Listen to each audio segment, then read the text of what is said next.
Capítulo 15. Notas del escritor del libro Crayon 2. No piense como un humano. Del escritor. Bueno, me he dedicado a mí mismo un capítulo propio. No es que tenga que decir nada tan importante, pero esta información también tiene que ver con preguntas y respuestas relativas a la historia de Crayon. La realidad. El gran chiste cósmico respecto de mi vida es que soy difícil de contactar. Me pasé una gran parte de mi vida burlándome de gente que hacía exactamente lo que yo estoy haciendo ahora. Además, siempre he sido uno de los que no creen en nada, a menos que sienta que por detrás hay realmente datos contrastables. Y aquí me encuentro ahora, canalizando. Quizás se pregunta, ¿cómo han hecho otros? ¿Qué se necesita para que una persona como yo llegue a un punto como este? ¿Canalizar a una entidad extraterrestre procedente del más allá?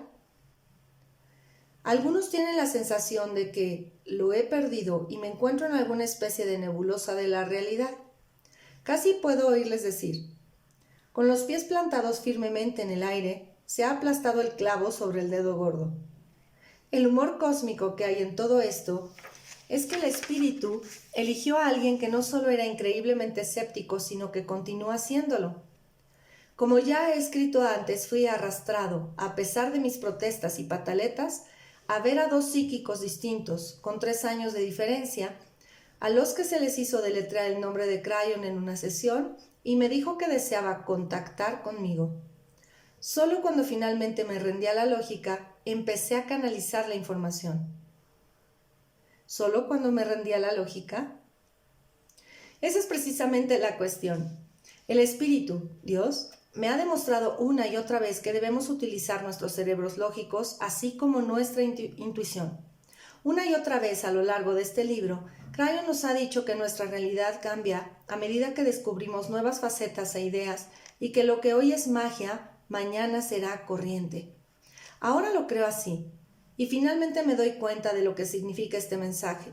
Significa que es ilógico basar nuestra ciencia o nuestra incredulidad acerca de cualquier tema en una realidad estática. ¿Deseas saber cuál será el siguiente paso evolutivo en el pensamiento del hombre? La tolerancia en la toma de decisiones personales, el sopesar la diferencia entre lo que se ve y por tanto entre lo que se percibe como real, y la certidumbre lógica del descubrimiento futuro y del cambio informativo. Crayon ha repetido veces, y parafraseo, científicos, ¿qué haréis cuando los pequeños hombres verdes aterricen en el prado de la Casa Blanca y se quejen diciendo que sus líderes fueron unos estúpidos al no hablarles de su existencia? ¿Dejaréis de hacer rodar los ojos cuando la gente hable de platillos volantes? ¿Cambiaréis vuestras ideas sobre la realidad? ¿O la negaréis a la vista del hecho? Cuando descubráis que la velocidad de la luz no es más que una barrera percibida y que la materia y el tiempo se hallan tan fuertemente relacionadas que ignoran la barrera por regla general, ¿recordaréis lo que habéis leído aquí? La advertencia. Reservad vuestra lógica para la certidumbre del cambio y la posibilidad de que estas realidades alternativas abran vuestra mente a un pensamiento expandido. Sería ilógico por vuestra parte hacer otra cosa. Si no lo hacéis, no habréis cambiado vuestro pensamiento en 400 años y solo tendréis más luces parpadeantes sobre vuestras herramientas. Crayon ha dicho repetidas veces, y parafraseo de nuevo, líderes religiosos, ¿estáis realmente interesados por Dios o solo por lo que habéis enseñado que es Dios? ¿Podéis estar abiertos para un cambio de los hechos? Cuando los rollos sean finalmente examinados y comprendidos por eruditos sin sesgos, ¿aceptaréis el hecho de que teníais una mala información o diréis que eso es obra del diablo y continuaréis como hasta entonces? La advertencia. Dejad que el Espíritu Santo, el Espíritu, os ofrezca la verdad. Alejaos de lo que creísteis saber y dejad que Dios os ofrezca más comprensión y nuevas realidades sobre los mecanismos del Espíritu. ¿Tenéis miedo de perder la cara o solo de perder a los miembros de la Iglesia? El amor permanece. Yo no estaría escribiendo libros sobre estas cosas a menos que la experiencia fuera muy real. ¿Cómo puedo decirles lo que veo y oigo, excepto mediante las páginas de un libro como este? Soy pragmático. Lo que no pueden hacer es seguirme durante todo el día para observar mi diálogo con el espíritu. Todo lo que he canalizado, afirmo que es la verdad en mi vida cotidiana. Si el espíritu dice que deberíamos tener paz y tolerancia por encima de las espinas de la experiencia cotidiana que nos vuelven locos, entonces espero que se produzca esa clase de cambio en mi vida. ¿No les parece eso lógico? Si el espíritu canalizó que yo puedo co-crear mi propia realidad, entonces espero eso también. Si el espíritu dice que puedo dejar de envejecer tan rápidamente, así lo espero. Personalmente, el resultado es que tengo que vivir absolutamente en concordancia con la integridad de la información canalizada. Eso es algo que nunca deja de extrañarme. Yo le dije al principio, al espíritu, si vas a hacerme pasar por esto, es mejor que sea real. No estoy dispuesto a convertirme en un payaso por una entidad falsa o a alienarme de mis antiguos amigos de la iglesia y de mi familia, a menos que vea la verdad ejemplificada a mi alrededor, tanto en mi vida personal como en los lectores de Crayon y en los miembros del grupo de luz. Si han prestado atención a lo largo del libro, ya debe de saber algo sobre los resultados de los lectores. Cartas recibidas de todas partes en las que se afirma tener poder para cambiar la vida, muchas curaciones y una gran cantidad de autoconciencia. El espíritu está sonriendo ahora y me dice, ¿es eso prueba suficiente? ¿Satisface eso a tu lógica? El espíritu me eligió porque sabía que mis atributos eran difíciles. Deseaba que la persona escéptica que leyera esto pudiera relacionarse un poco conmigo y quizá hasta cambiar un poco debido a ello. Por lo que se refiere a mi vida personal, tomé el implante, claro está, y eso cambió inmediatamente mi vida. Mis reacciones ante los demás, mi karma anterior y aquellas cosas que solían volverme loco. Todo eso cambió. Todo el mundo se dio cuenta de ello, incluso los compañeros en el trabajo. No obstante, yo no me sentía satisfecho, deseaba más. Ofrecí intencionalidad para permitir que el espíritu me llevara hasta el límite de mi contrato, y fue entonces cuando las cosas dieron realmente un vuelco tremendo. No lo haga a menos que lo desee de verdad.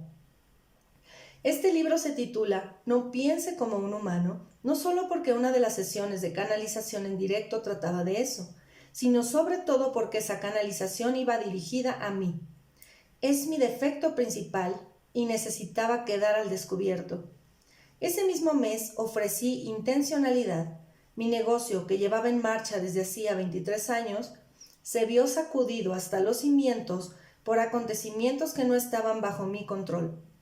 El problema no parecía tener solución alguna, y el futuro de toda mi carrera aparecía bastante negro. Quienes me rodeaban me dijeron que no había solución. Yo era realmente ese individuo del que se habla en la canalización de Crayon, que se encuentra en la carretera lanzado a toda velocidad hacia el abismo, sin la existencia de ningún puente. Mi biología me gritaba y me indicaba que me preocupara y que apretara los frenos, pero el amor del espíritu se hallaba posado sobre mis hombros y me decía, tú no sabes lo que nosotros sabemos, confía en nosotros. Sigue introduciendo carbón en la caldera. ¿Puedes ir todavía más rápido? El resultado fue que tuve que utilizar los mismos pasos co-creativos que nos ofreció Crayon en su canalización. Fue así como pude decirle a la gente qué podía esperar, cómo se sentía y cómo funcionaba el espíritu. La resolución fue verdaderamente milagrosa, casi como mover una montaña, y funcionó. Fue ese día cuando me di cuenta realmente de que la verdad del espíritu había descendido para visitarme de una forma tan tangible como el toca y siente. Ya nunca fui el mismo de antes. A veces, la gente me pregunta, ¿canaliza alguna vez para sí mismo? La respuesta es que sí, pero no de la misma forma que canalizo para los demás. Aquí es donde recibí por primera vez las maravillosas palabras. El espíritu nunca te ofrecerá una serpiente cuando solicitas una manzana. Cuando me encontraba en el salón de mi casa, a la 1:30 de la madrugada, poco después de haberme dado cuenta de que mi contrato era el caos aparente que rodeaba mi negocio, mediante la expresión de intencionalidad, recibí ese mensaje exacto. Fue entonces cuando sentí realmente el amor y la visión de poder de mi pieza de Dios. Además se me dijo una y otra vez, no te abandonaremos. Aquella noche me encontré en un sitio muy especial durante mucho tiempo. Así pues, me encontré en el proceso de vivir lo que estaba canalizando. En el transcurso de ese proceso tengo paz. Durante ese proceso tengo fe lógica. El espíritu me dice, ¿cuántas veces tienes que ver este trabajo para que se convierta en tu realidad? Aquí es cuando podemos tener fe lógica. Para mí, la palabra fe solía significar confiar en lo invisible. Ahora, en cambio, significa confiar en lo visible porque he visto cómo funciona una y otra vez. El primer paso es probarlo. Ese es el más difícil para mí. ¿Y me hablan de realidad? Esta es la cosa más real que he experimentado jamás. Autoría. Deseo dejar bien claro a todo el mundo por qué mi fotógrafa no aparece en el libro 1. Y tampoco en este. Y por qué mi nombre no aparece tampoco en la cubierta. Ya desde el principio me di cuenta de que la inclusión de mi fotografía induciría a la gente a mirarme a mí en lugar de mirar a Crayon y a asociar sus palabras con mi imagen en lugar de con el espíritu. Por otra parte, resulta muy decepcionante ver, al final del libro, una fotografía de alguien que no se parece nada a lo que se había esperado. El hecho de que tenga 2 narices y de que mi oreja se encuentre sobre mi frente no influye para nada en mi decisión. La razón por la que mi nombre no aparece en la cubierta es similar. Yo no soy el autor, sino el escritor. El nombre del autor es el que aparece en la cubierta. Deberían saber lo que tuve que pasar con los distribuidores en relación con este tema. Por alguna razón, ellos solo quieren encuadrar a humanos en sus listas de autores, algo muy extraño. Fue por esta razón por la que mi nombre tuvo que aparecer en la contraportada. Para cuando se edite el libro 3, habré firmado tantos libros y asistido a tantos talleres que mi rostro ya no será ningún misterio, de modo que quizá para entonces me decida a ponerlo, a menos que reciba cartas pidiéndome que no lo haga, lo que constituye una clara posibilidad, sobre todo cuando vean el aspecto que tengo. Lee Carroll, el escritor. Busca ahora el apéndice A, el templo del rejuvenecimiento. Mi nombre es Aimé Flores Barbará. Gracias por escuchar.